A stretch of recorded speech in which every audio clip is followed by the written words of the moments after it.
Well, sovereignty is back in the headlines thanks to the Premier of Ontario. That's just one of the topics in the news this week. Joining us now to talk about them is political analyst Victor Henriquez. So, Victor, the leader of the PQ, had a very big smile on his face yesterday after Doug Ford said the election of a separatist party in Quebec would be a disaster. And now everyone, including the CAQ and Liberal leaders, are talking about this. Was this a gift to the PQ? I don't think it was that much of a gift because, as Marc Tanguay said, Doug Ford has the right to pronounce himself on what he thinks is going to be if the PQ gets elected, and especially if they make a referendum. At the same time, this is something we're going to hear from other people from Doug Ford, in the next weeks, in the next months, because we know that Christine Fréchette said that it was the worst time in 50 years to do a referendum. We know that the Liberals are going to be against it. We know that Éric Duhaime is going to be against it. So Doug Ford pronounced himself, and now it's time for Quebecers to decide, because that's what's important. The decision is going to be made here in Quebec.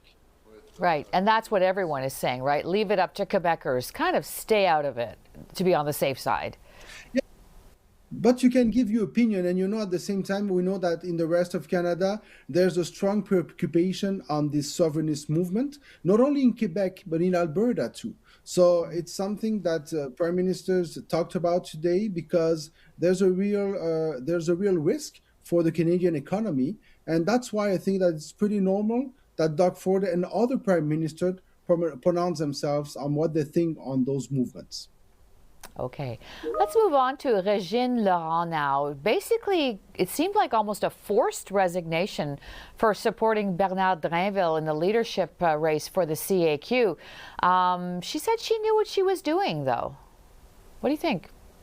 If she knew what she was doing, she was not very interested in staying in the board of Santé Québec, because when she gave her support to Bernard Drinville, she said that she did her own verification before giving that support, and it seems like she didn't, because at the end of the day, she had to resign. It's forbidden for members of the board and of the direction to show their political bias or to show their political interest, and that's why Régine Laurent had to resign.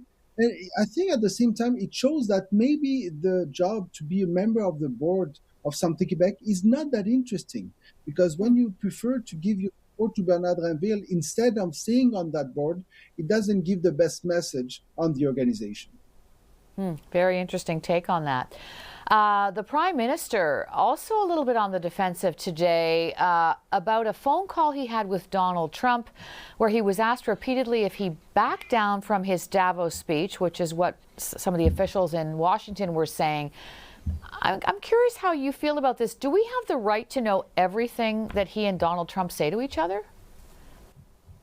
We have the will to know, but I don't think that we're going to know everything that is said between presidents and prime minister. Diplomacy is something that is very precise, that is very fragile. And sometimes it's better not to talk publicly about what have been said.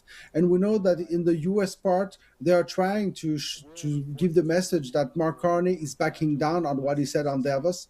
But I think that Mark Carney is trying to find the right balance between the discussions he had to keep with Donald Trump and the fact that he had a speech that was very precise and very popular on the fact that he knows that the world is not going to be the same for the next years. So he's trying to find balance here, and I don't think we're going to know everything in the cards. Now it's his responsibility to make sure that we have the truth when we need it. Right. All right. Well, I think it's a fine line, and I thank you so much for all of this today, Victor. We'll see you again soon. Thank you. Talk to you soon.